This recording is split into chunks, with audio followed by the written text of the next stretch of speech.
Kush News, exclusively on Kush Combos TV. I'm your anchor, Ochanda, bringing you the news from Africa and the Caribbean. Let's get into the news today from Thursday, March 16th, 2023. We start off in Malawi. Military personnel deployed over to recover dead bodies from Cyclone Freddy. Dead bodies from Cyclone Freddy are being recovered in Malawi. In Blantyre, the capital, military personnel on Thursday helped people to recover the bodies of those who died from mudslides. Malawi's President Lazarus Chakwera has called the situation, quote unquote, a national tragedy and appealed for global support. The government has promised 1.6 billion kwacha, the national currency in Malawi, equivalent to $1.5 million, to assist the tens of thousands of Malawians affected by the storm, which authorities say has at least killed 225 in the country and wounded hundreds. The cyclone began to fade last Wednesday after traveling 8,000 kilometers across the Indian Ocean before looping back over the ocean and then reversing course to strike Africa a second time, setting an unofficial record as the world's longest tropical storm. President Chakwera has said Freddy was the third storm to assault Malawi in 13 months, calling it, quote unquote, a testament to the realities of climate change. After visiting some of the affected areas, he said the damage and the plight of the victims were far worse than the images and footage has been seen. The president also attended a funeral ceremony for some of the victims in the township of Chilobwe. Chakwera stated, "This is a national tragedy." Wearing a raincoat and rubber boots, told mourners at a service held at the primary school where 21 coffins, some decked with little more than simple wreaths, were lined up under a tent. In a national address, he said the sight of the coffins laid side by side, including several from the same family, were nothing short of a heartbreak. Weather conditions were expected to improve as the storm dissipated after several days of torrential rains, but localized thunderstorms would persist. Flood levels remain high in several areas, hampering emergency efforts. In Mozambique, the storm led to 63 deaths and displaced 49,000 people, according to official statistics. President Felipe Nyusi appealed for aid to rebuild destroyed infrastructure in an address to the nation Wednesday night. In Malawi, the army and police were leading search and rescue efforts, which are set to continue for at least 2 more days. Many people perished in mudslides that swept away flimsy homes built on slopes. The storm has officially broken the World Meteorological Organization's benchmark as the longest tropical cyclone on record, set back in 1994 for a 31-day storm named John. Cyclone Freddy became a storm on February 6th, making landfall in Madagascar on February 21st of this year and sweeping over the island before reaching Mozambique back on February 24th. It then returned to the Indian Ocean and gathered new force over the warm waters, then reversed course to come back to much more powerful packing wind gusts. Cyclones trekking across the entire Indian Ocean are very infrequent, meteorologists say, with the last occurring back in 2000. For those in Mozambique, let us know what's going on. Drop a comment. Let's go to East Africa. Tanzania's first female president visits South Africa. Tanzania's President Samia Suluhu Hassan has called for more security, cooperation, and trade with South Africa.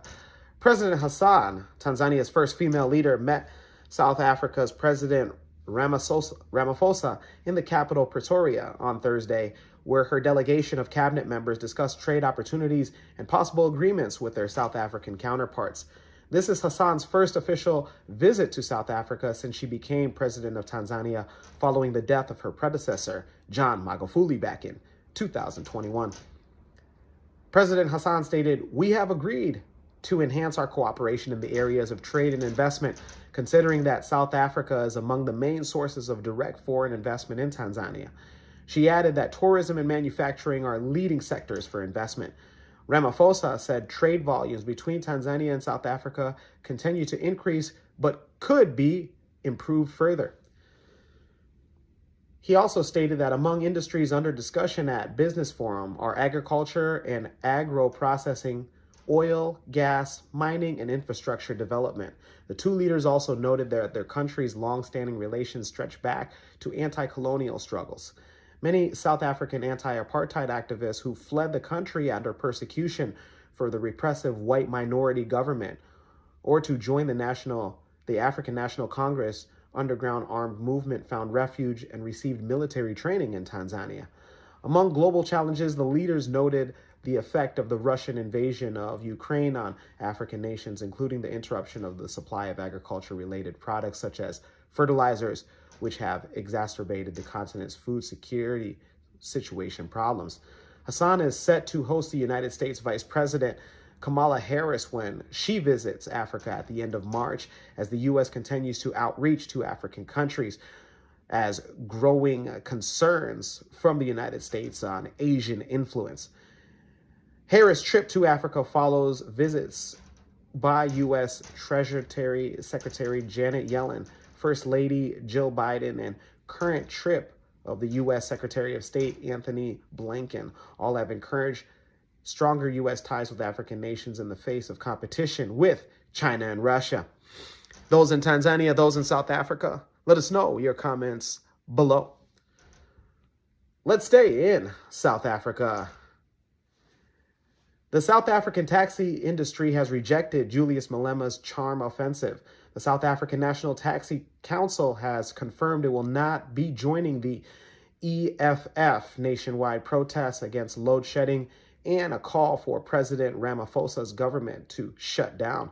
The industry of over 250,000 minibuses transports an estimated 15 million commuters a day.